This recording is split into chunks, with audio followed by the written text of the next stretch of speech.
Hey everybody, Eric Switzer here for The Gamer at PAX West, talking to Nathan Fouts from Mommy's Best Games. That's right, Mommy's Best Games, feeling totally natural here after day 2 of PAX West. Yep, this is just two normal dudes hanging out talking about video games. And sitting like we do at home. Okay, let's talk about ChainStaff. Yeah. I just played it and I laughed so much through your game. Okay. It's fun, it's hard, it's mean, but it's also very silly. Where did this come from? Where did your mind go to figure out what ChainStaff was going to be? It went back to the 80s and 90s, back when Tood ruled everything. Yeah. You gotta have the Tood, you gotta have buckets of gore and lots of silliness going on, but also the fate of the world is at stake. Yeah. So yeah, just like trying to add some color to things, like literally and figuratively. And I just love looking at nature and coming up with the wackiest, craziest things I can think of. The titular ChainStaff, I think, really undersells what this thing is. In what we played, you first experience it as a grappling hook, but very quickly I discovered that it is many, many, many more things than that. Talk about that. So yeah, the ChainStaff, I tried to keep it as simple as possible, to keep it like a run and gun. Yeah. So you're able to run and shoot, but there's this weapon that it's on one button, and we let you swing with it. You can spear with it, block things with it, walk across it, climb it, move it around. And as complicated as that sounds, I don't make it say, press the Y button for shield. Like, it's just, you learn how to use it, and suddenly you get to decide how to use it. Right, yeah. That is a genius bit of, like, simplicity meets depth. Because it's one button to use the thing. You can charge it up, or you can just let it go.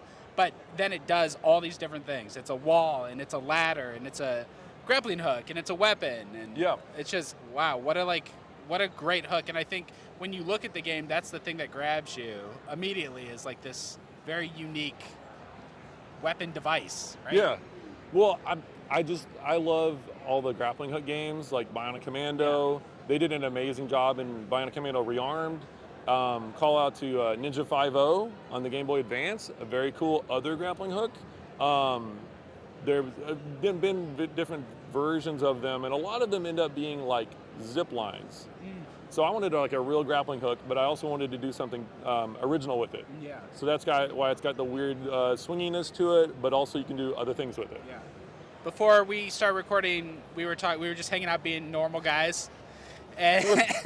Normal sized guys that just work out every day. And you were just talking about you have such a cool background in weapons. Can you talk about that? So I got to work at Running with Scissors on the Postal series. For Postal 2, I got to do the weapons and AI for that game. And so one of the weapons I'm really proud of in Postal 2 is the gas can. And so in that game, you literally are walking around with the gas can in a match, and you get to just chug gas out in any path, any way you want. I worked for like months on it, pooling and rolling down walls and stuff, and then you just like throw the match on it. I got then hired onto Insomniac Games, and I got to work on a PlayStation 3 launch title, which was Resistance: Fall of Man. And I got to help influence the design of those weapons. So I was the programmer, but I got to influence design like the Auger is the gun in that game, where I helped design where it shoots through walls, and you can throw a shield, and then it augers through your own shield and shoots enemies. Right. So, yep, yeah. That was a fun project too. Yeah, so cool. This is a game that you, at least initially, were working on completely by yourself, right? Yes, for ChainStaff, I started back in 2019, and like you said, you enjoy the depth and the simplicity. And I've been like slowly just iterating on it and trying to improve it. And then recently, about a year ago, we got picked up by Knoll Games, and they're now publishing the game. And it's very fortunate because now they're helping fund it. Yeah. And that's allowed me to hire on an extra artist, a visual effects person, sound effects composer, a story writer. And so I still do the art, but now I get to bounce it back and forth with a couple people, and we keep polishing it and improving it, and many aspects of the game like that too. Yeah. So it's nice.